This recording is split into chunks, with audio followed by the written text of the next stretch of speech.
भूकम्प प्रभावित क्षेत्रमा कहिले र कसरी अगाडि बढ्ला त पुनर्निर्माणको काम।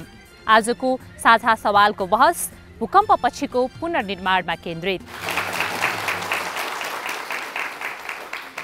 साझा सवालमा विद्या चापागाईको नमस्कार। मसँग स्टुडियोमा 65 जना सहभागीहरू हुनुहुन्छ भने भिडियो सम्पर्क मार्फत काठमाडौँको उत्तर पूर्वमा रहेको साँखुमा झन्डै 50 जना अरू सहभागीहरू पनि हुनुहुन्छ। म कार्यक्रमको सुरुवात पनि साँखुमा रहेका सहभागीहरूबाट गर्न चाहन्छु। छापरमा बस्या पुग्या छैन, पानी चुहिदियो, पानी आउँछ। घर भत्कियो तपाईँको? सबै भत्कियो। घर भत्किएको मानिसहरूलाई सरकारले दिने भनेको 15,000 रुपैयाँ त्यो पाउनु भयो त? त्यो दाइलाई दियो, मलाई दिया छैन। गोविन्द पोखरेलजी, उहाँहरू जस्तोको समस्यालाई कसरी सम्बोधन गर्ने? अब यो मैले अनुमान गरेमा एउटै घरमा बस्ने दुईटा परिवार जस्तो लाग्छ।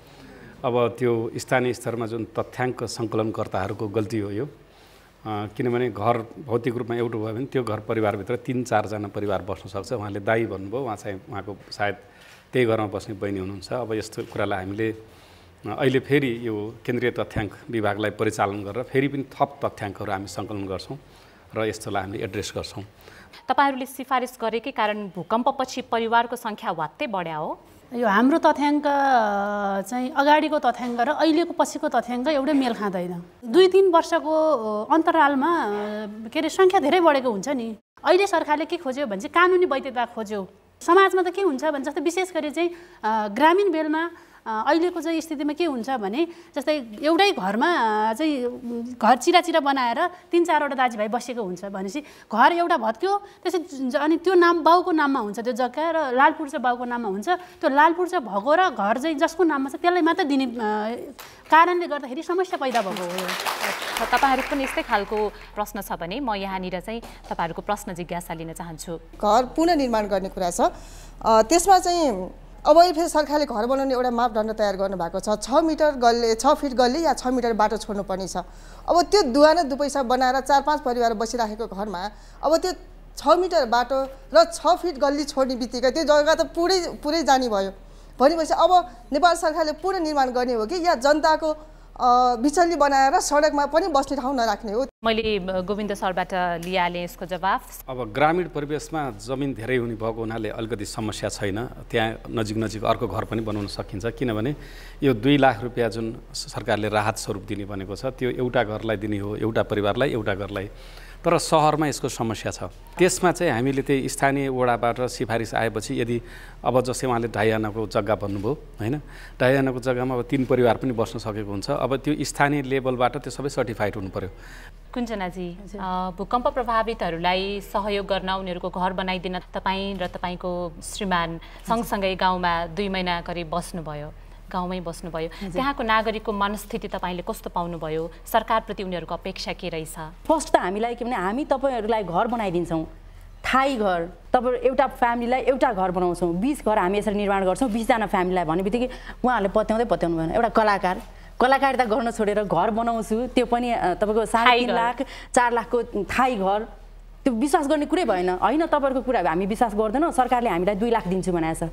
आशा, त्यो आश गरेर बसिरहनु भएको रहेछ होइन। एउटा घर, 3 कोठे, एउटा टोइलेट भित्रै, एउटा धारा, एउटा गार्डन होइन, बायो ग्यास सबै हामीले फिट गरेको छ। म सहभागिता पुग्न चाहन्छु। जब 15,000 पाउनलाई त 4 महिना कुर्नु पर्यो भने अब एउटा घर 2 लाखको घर बनाउनलाई अब सरकार र विपक्षी दलको भूमिका के? अब हजुर, हस् गणेशजी, तपाईँलाई धेरै धन्यवाद। कहिलेसम्म हुन्छ? यहाँहरूलाई थाहा छ राष्ट्रिय योजना आयोगले हामीले भूकम्प जान बित्तिकै 1 हप्ताभित्रमा अस्थायी घरको टहराहरू नक्सा बनाएर गाउँमा 15 दिनभित्र पुर्याउनु प्रयास गरेका थियौँ स्थानीय निकायको सहयोग लिएर।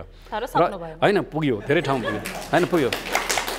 कहाँ पुग्यो? अहिले तपाईँहरू मध्ये यहाँ सबै क्षेत्रको हुनुहुन्छ, लगभग भूकम्प प्रभावित 8-9 वटा जिल्लाको सहभागीहरू चाहिँ हाम्रो माझमा हुनुहुन्छ। तपाईँहरूको गाउँमा यस्तो नक्सा पुगेको थाहा पाउनुभयो तपाईँहरूले? गाविस यसो छ। अब अघि हाम्रो गाविसको साथीले भन्नुभयो नि,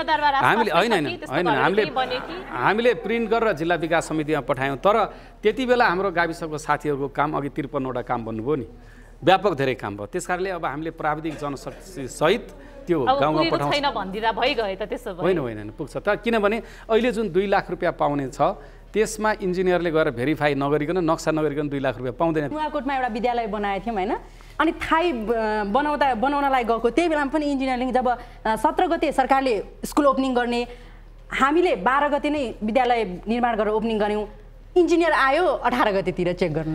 अब एउटा कुरा सरकारले विद्यालय 17 गते ओपन गर्ने भनेको छ भने 18 गते इन्जिनियर आएपछि कसरी एकदम अब साँखुमा धेरै जस्तो घरहरूको चाहिँ लाल पूर्जा छैन।